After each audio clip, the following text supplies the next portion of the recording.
दोस्तों, आप में से कई लोग YouTube तो चलाते ही होंगे और अगर YouTube चलाते हैं तो एक वीडियो खोलने के बाद सबसे पहली चीज़ क्या आती है?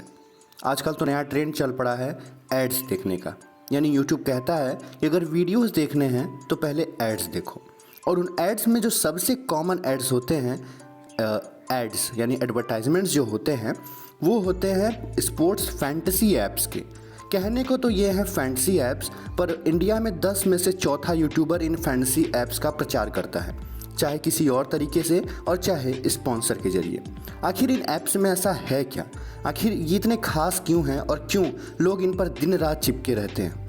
IPL के सीज़न में तो इनका क्रेज़ और भी बढ़ जाता है। इनका भौकाल उस समय देखने लायक होता है।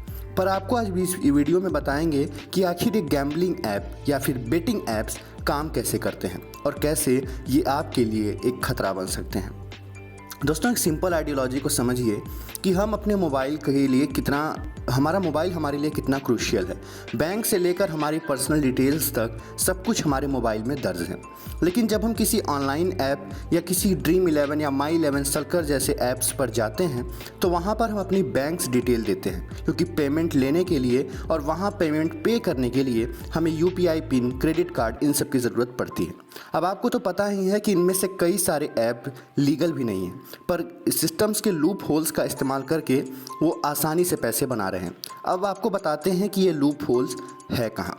इंडिया में वैसे तो ऑफलाइन बेटिंग करना यानी एक जगह इकट्ठा होकर सट्टा लगाना इलीगल है, लेकिन अगर ऑनलाइन की बात की जाए तो इसमें दो कैटेगरियाँ आती हैं। लॉ ये है कि जो मैटर ऑफ चांस और मैटर ऑफ स्किल गेम्स होते हैं उनके आधार पर कानून बनाए गए हैं। अब जानते हैं कि लक मैटर ऑफ चांस क्या होता है, यानी जो लक पे बेस्ड होते हैं। जैसे आपका तुक्का सही भिड़ा तो आप ताश के गेम में जीत जाएंगे, लेकिन क्रिकेट को खेलने के लिए आपको स्किल चाहिए होगी, पर चांस तो उसमें भी है।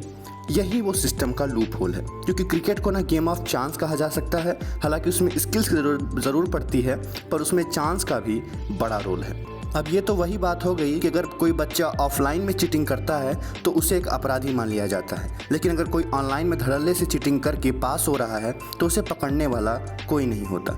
यह बिल्कुल वैसे ही वर्क करता है। सुप्रीम कोर्ट का यह नियम है कि जिस भी गेम में स्किल लगती है उसमें बेटिंग या फिर गैम्बलिंग फिर कोई भी जेल कभी नहीं होती है। ऐसे ही क्रिकेट के साथ है। क्रिकेट पर जब भी हम पैसा लगाते हैं तो वो पैसा सीधा उसके चांस पर निर्भर करता है कि आखिर वो मैच कौन जीतेगा, क्योंकि प्रोबेबिलिटी दोनों ही टीम्स की 50-50 होती हैं। इसलिए ये टीमें बहुत चालाक हुई हैं। ये अपने टर्म्स एंड पॉलिसीज़ में क्रिकेट को गेम ऑफ स्किल बताकर आसानी से निकल जाती हैं, पर उन्हें नहीं पता है कि अगर बाहर से देखा जाए तो ये गेम ऑफ चांस भी है, लेकिन एक्शन लेने वाला कोई नहीं है। क्योंकि इन गेम्स में मनी लॉस का खतरा होता है, इसलिए यूनाइटेड स्टेट्स ऑफ अमेरिका से लेके यूनाइटेड किंगडम तक के कई स्टेट्स ने इन ऐप्स को बंद कर दिया है। इंडिया की बात की जाए तो यहाँ पर कर्नाटक स्टेट गवर्नमेंट ने भी स्ट्रिक्ट एक्शन लेते हुए इन ऐप्स को बैन कर दिया था। ये कई सारे जो टीनेजर्स थे वो अपने पेरेंट्स के UPI ID और क्रेडिट कार्ड को यूज़ करके पेमेंट कर रहे थे, और उनके पेमेंट्स छोटे मोटे नहीं होते हैं, क्योंकि उन्हें नहीं पता होता है कि जिस पैसे को वो लगा रहे हैं उसमें लॉस का भी खतरा है। ज़रूरी नहीं कि आप एक ही दिन पैसा जमा करें और करोड़पति हो जाएं। 25 दिन में करोड़पति बनने वाले बहुत लकी होते हैं।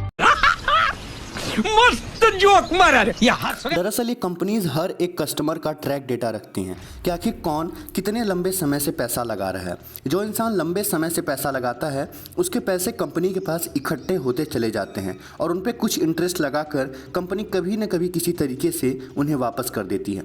कई बार कस्टमर्स ये शिकायत करते हैं कि हमने अच्छी से अच्छी टीम और अच्छा सा अच्छा बेट भी लगाया था, लेकिन हमें पैसे नहीं मिले। दरअसल आपको 59 रुपये में कोई 1 करोड़ रुपये नहीं देगा।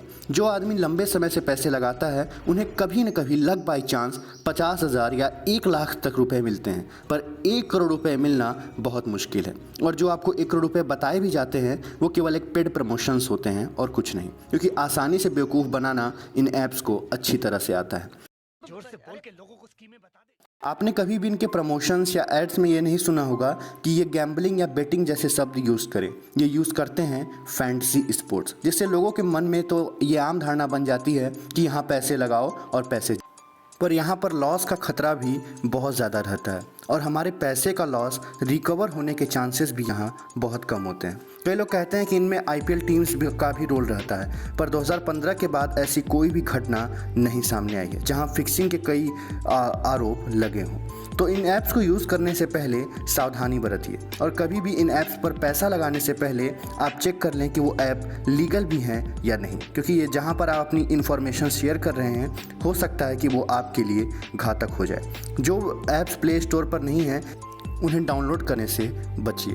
उम्मीद है कि आज की वीडियो आपको जागरूक करेगी और आपको अच्छी लगी होगी, इसलिए चैनल को सब्सक्राइब करके वीडियो को लाइक कर दें। आने वाले समय में ऐसे और अच्छे कंटेंट आते रहेंगे। धन्यवाद।